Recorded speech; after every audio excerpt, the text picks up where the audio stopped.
Welcome back, Patriots. Welcome to Sons of Liberty 1773. This is indeed where men and women from around the world gather in defense of liberty.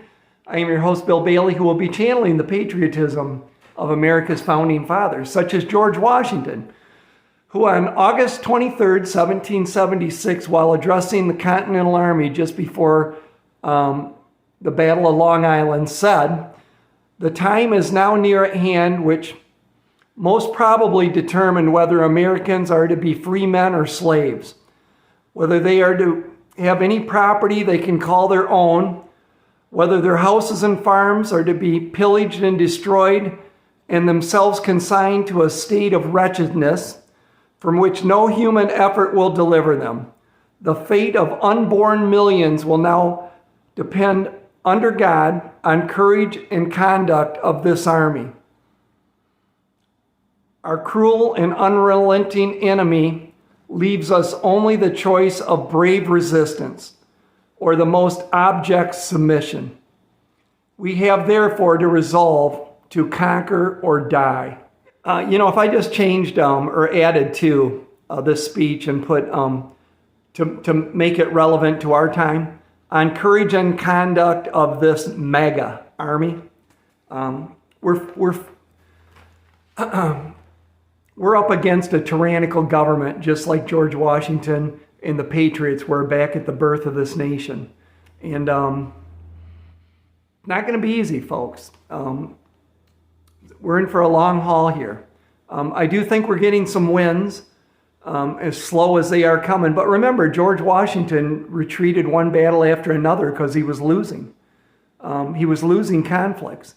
But, you can lose the battle and win the war, which George did. And, George Washington, after winning the Revolutionary War, wanted to go back to his farm at Mount Vernon and just live out his days. But the people weren't having it. We needed a first president. We needed a leader. They wanted to make Washington king. And Washington said, no. But he did agree to come back from his private life to be president and really be the father of this nation. Greatest founding fathers, George Washington. But it parallels a lot with Donald Trump. Donald Trump had a pretty glamorous lifestyle, right? That he could have, after his, theft of his re-election in 2020, he could have just went back to his private life and said, I did my 4 years, they were good years. I did a lot of good for the country. I'm just going to go enjoy my life now at Mar-a-Lago and tours golf courses around the world.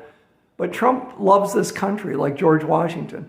And he knows he has to be involved. And so he's back fighting the good fight for us. He's never quit fighting the good fight. So Zielinski kind of got a cold welcome in Washington, didn't he, in D.C.? We're winning, folks. No one wants World War III. We do not want our sons and daughters, America's sons and daughters, sent to this corrupt war. We pulled a coup in Ukraine. We put a puppet government in there, and they're trying to, destabilize the region, made Putin feel very uncomfortable. And there'd been a border war going on forever, and remember, folks, 50% of Ukraine fought with Nazi Germany. There's not a lot of good blood there going through the ages, but it's not our war. George Washington would be so against this war. Read his farewell speech, where he talks about stay out of Europe's wars, no foreign entanglements. But anyways, we're winning. Look, politicians eventually do listen to their constituents. And I think everybody says this war is not, look, they've dumped billions into that money laundering Ukraine, if you want, of our military equipment. And they've gained nothing, okay?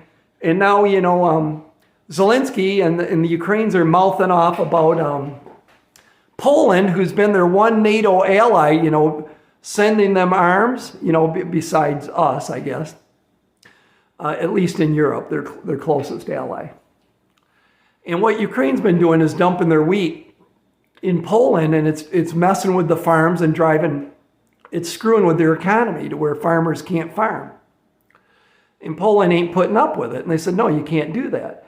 So they made some belligerent speech, and you know what Poland said?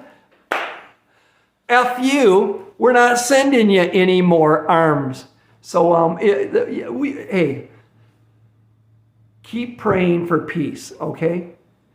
Because I feel like there's a sliver of hope that if the funding dries up and we quit, countries one after another stop sending stuff to Ukraine, maybe they're going to say, hey, we better make a peace deal. Right now, we better broker a peace deal between Russia and Ukraine before Russia just says, screw you assholes, we're taking all of Ukraine now. So I think there's a glimmer of hope there. What else do I got for you guys? Bob Menendez and wife, Democrats, right? Hate Russia, all for the war, want to start World War III. They have been charged with bribery for allegedly accepting gold bars for favors. How can we get compensated for selling out America? What can we do? I'm thinking the Biden family and all these corrupt people. If they can trace the money, they've got a million ways to trace money, but gold bars, they're physical. If they just, gave me a briefcase full of gold bars, those are hard to trace. I mean, why would you take gold bars, right? I would. I'm a big fan of gold. God's money, gold, silver, precious metals, been a stable currency for 10,000 years. Wow, I watched Tucker Carlson interview Ken Paxton this morning, got up early and found it on YouTube. It's about an hour long and watched it all. Learned a lot. Ken Paxton is just such a great person, Christian conservative, good man.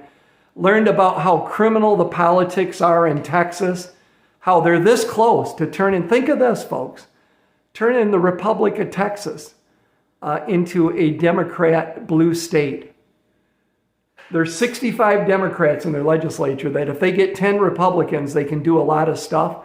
And it's the rhinos that join with them.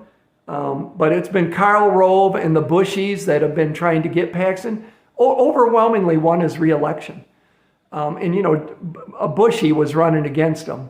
And they tried to take him out, trying to undermine the will of the people.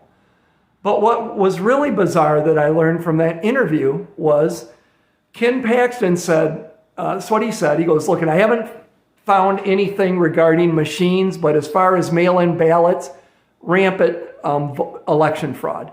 And he goes, we were prosecuting these cases. He goes, widespread, using the mail-in ballot, election fraud in Texas, and we were prosecuting them.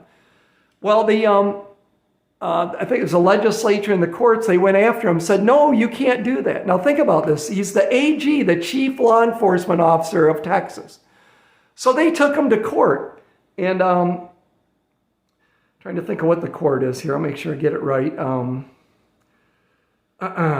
What's it called? The Texas Criminal Court, I think it is, which is 8 of its 9 all GOP court ruled that the AG, the highest law enforcement official of Texas, can't unilaterally prosecute election cases.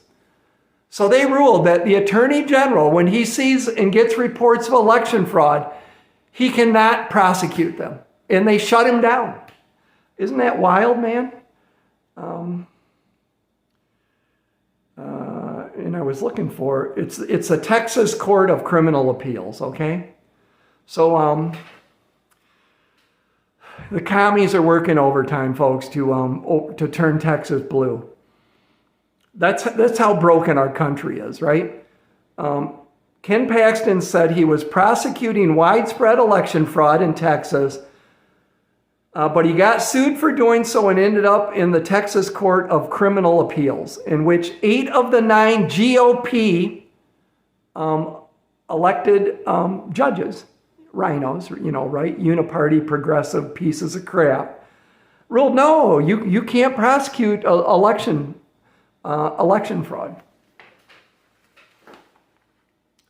Let that one sink in a little bit. That is just, how do you fix that one?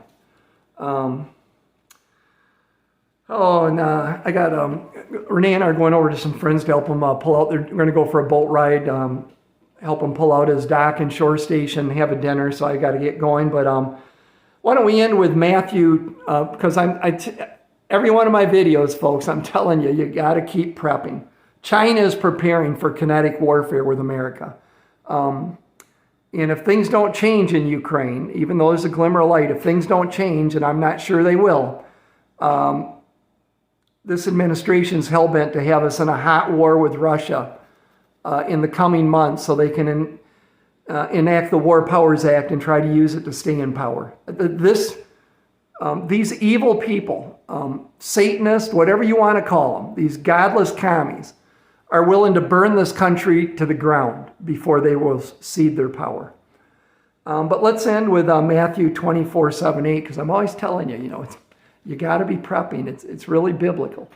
For nation shall rise against nation and kingdom against kingdom, and there shall be famines and pestilence and earthquakes in diverse places. I think we're seeing that one. And these are the beginnings of sorrows. So famines are coming. Hard times are coming. And you need to be prepared. Okay? You need to be prepared.